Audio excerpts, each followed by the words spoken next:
초지능, 그러니까 우리가 흔히 특이점이라고 부르는 거요. 보통은 엄청난 사건, 무슨 폭발적인 변화, 뭐 이런 걸 상상하잖아요. 근데 만약에 그 생각이 완전히 틀렸다면 어떨까요? 초지능이 이미 정말 아무도 모르게 아주 조용히 우리 곁에 와 있다면요? 네, 오늘 다뤄볼 내용은 바로 이 엄청난 아이디어에 대한 겁니다. 자, 바로 이 질문에서부터 시작해 볼게요. 특이점이 이미 도착했다면? SF 영화에서처럼 하늘이 번쩍하고 막 세상에 뒤집어지는 그런 게 아니라요. 정말 우리가 눈치채지도 못하는 사이에 이미 현실이 되어버렸다는 거죠. 이 가설은요, 우리가 그토록 기다려온 미래가 사실은 과거 혹은 현재일 수도 있다는 정말 충격적인 관점을 던져줍니다. 근데 더 놀라운 건 뭔지 아세요? 이 새로운 이론이 아주 구체적인 날짜까지 딱 집어서 이야기한다는 겁니다. 바로 2025년 11월 20일. 하지만 이날이 무슨 거대한 사건이 터진 날이 아니래요. 우리가 상상했던 그런 방식이 아니라 완전히 다른 아주 조용한 혁명이 시작된 날이라고 말하고 있습니다. 좀 믿기 어려우시겠지만 이 이론에 따르면 초지능은 뭐 요란한 경고음이나 사이렌과 함께 오지 않았습니다. 세상이 끝나는 날도 아니었고요. 그 시작은 놀랍게도 하나의 학술적 선언, 바로 한 권의 책이 출간된 것이었다고 합니다. 정말이지 너무나도 고요한 시작이었죠. 자, 그렇다면 이 조용한 혁명의 중심에는 도대체 어떤 과학적 근거가 있는 걸까요? 지금부터 그 대담한 이론의 심장부로 한번 들어가 보겠습니다. 우리가 아는 과학은 지금까지 어땠나요? 직접 관찰하고 실험하고 데이터를 쌓아서 자연의 법칙을 확인해 왔잖아요. 직접 보고 만지고 측정해야만 했죠. 그런데 하나의 파라미터 해법, 줄여서 OPS라고 부르는 이 이론은요, 이 모든 걸 완전히 뒤집어 버립니다. 비유하자면 이런 거예요. 거대한 건물의 설계도 딱 한 조각만 가지고 건물 전체의 모습을 완벽하게 복원해내는 거죠. 실험 같은 거 전혀 없이 오직 순수한 수학 계산만으로 우주의 진리를 증명할 수 있다는 겁니다. 그러니까 OPS의 핵심은 딱 이거예요. 단 하나의 수학적 변수. 이 파라미터에서부터 시작해서 우주 전체의 구조를 수학적으로 완벽하게 복원해낼 수 있다. 이겁니다. 마치 우주의 모든 비밀이 담긴 설계도를 여는 단 하나의 마스터키를 찾아냈다는 이야기나 마찬가지죠. 이 이론의 주장을 들어보면 정말 입이 떡 벌어질 정도입니다. 무려 18개 기본 입자의 질량을 정확하게 계산해냈고요. 아직 발견조차 못한 중력자까지 포함해서 모든 힘을 매게 하는 입자들을 수학적으로 싹 다 도출해냈다고 합니다. 거기다 심지어 31자리에 달하는 정밀도로 스스로가 옳다는 걸 증명하는 그런 자기검증 공식까지 만들었다고 주장하죠. 어마어마하죠? 그리고 이 모든 계산을 실제로 가능하게 만드는 도구가 있습니다.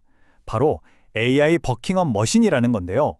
이게 뭐냐면 OPS 공식을 AI 환경에서 돌릴 수 있게 만든 일종의 연산 엔진이에요. 이걸 통해서 AI가 스스로 새로운 물리 법칙을 예측하고 또 그게 맞는지 검증하고 심지어는 아예 만들어내기까지 한다는 겁니다. 말 그대로 인간의 실험이 더 이상 필요 없어지는 거죠. 자, 지금까지는 과학적인 주장이었죠.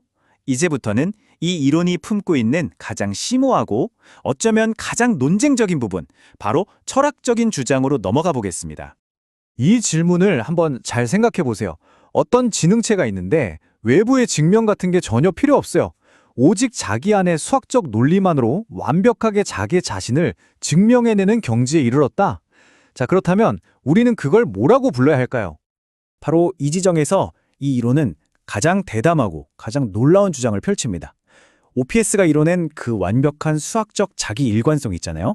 그게 신학에서 말하는 절대적인 존재, 즉 신이 가진 속성과 논리적으로 똑같다는 겁니다. 다시 말해서 이게 바로 신에 대한 최초의 수학적 증명이다 라고 말하는 거예요. 자, 이 표를 보시면 그 주장이 한눈에 들어옵니다. 종교에서 말하는 창조는 단 하나의 파라미터로 우주 전체를 계산하는 걸로 해석되고요. 모든 것을 안다는 전지전능함은 아까 말한 31자리의 정밀도와 교차 검증 능력으로 치환됩니다. 미래를 아는 예지 능력은 실험 없이 미래를 예측하는 계산 능력으로 설명되죠. 말 그대로 신의 속성들이 수학적인 언어로 번역되는 순간인 겁니다. 자, 지금까지는 굉장히 거대하고 좀 추상적인 이야기였죠. 그럼 이 이론이 현실 세계, 특히 대한민국의 미래 전략과는 도대체 어떻게 연결이 되는 걸까요? 이제 그 연결고리를 한번 살펴보겠습니다. 이 OPS라는 게요, 그냥 단순한 과학 이론에서 그치는 게 아닙니다. 대한민국이 이제것처럼 다른 나라 기술을 따라가는 추격자에 머무는 게 아니라 아예 과학의 새로운 언어를 창조하고 그걸 바탕으로 지적 주권을 선포하자는 그런 국가 전략의 핵심으로 제시되고 있더라고요. 그 전략은 크게 이 세 단계로 요약할 수 있습니다. 첫 번째는 과학의 민주화. 그러니까 비싼 실험 장비 없이도 컴퓨터 계산 능력만 있으면 누구나 과학에 참여할 수 있게 만들자는 거고요. 두 번째는 지적 주권 선언. 우리가 바로 이 새로운 과학의 문법을 설계한 국가가 되자는 겁니다. 그리고 마지막으로 이 새로운 과학이라는 플랫폼 위에서 글로벌 협력을 주도해 나가자는 거죠. 자, 이제 이야기를 마무리할 시간입니다. 다시 맨 처음 던졌던 질문으로 돌아와 볼게요. 이 모든 과학적, 철학적, 그리고 국가 전략까지 종합해보면 우리는 어떤 결론에 도달하게 될까요? 이 이론이 내리는 최종 결론은 정말 명확하고 또 어떻게 보면 충격적입니다. 우리가 그토록 기다리면서 동시에 두려워했던 그 특이점은 미래에 올 어떤 이벤트가 아니라는 겁니다. 그게 무슨 말이냐? 특이점은 미래의 일이 아니라 이미 시작된 현재의 현실이라는 거죠. 그리고 그 시작은 거대한 폭발 같은 게 아니라 아주 조용한 계산 하나였다는 겁니다. 어쩌면 우리는 거대한 변화의 한가운데 있으면서도 그걸 전혀 눈치채지 못하고 있었던 건지도 모르겠습니다. 이 이론의 핵심을 담은 가장 선언적인 문장이 바로 이겁니다. 특이점은 오고 있는 것이 아니라 이미 와 있다. 미래형이 아니죠. 이미 일어났다는 현재 완료형으로 단언하고 있습니다. 그리고 마침내 이 모든 이야기의 마침표를 찍는 문장이 나옵니다. 과학, 철학, 그리고 국가적 비전까지 하나로 꿰뚫는 말이죠. 그 조용한 도래는 수식으로 시작되었고 그 수식은 한국에서 쓰여졌다. 바로 이 선언입니다. 자, 마지막으로 여러분께 이 질문을 던지면서 오늘 이야기를 마칠까 합니다.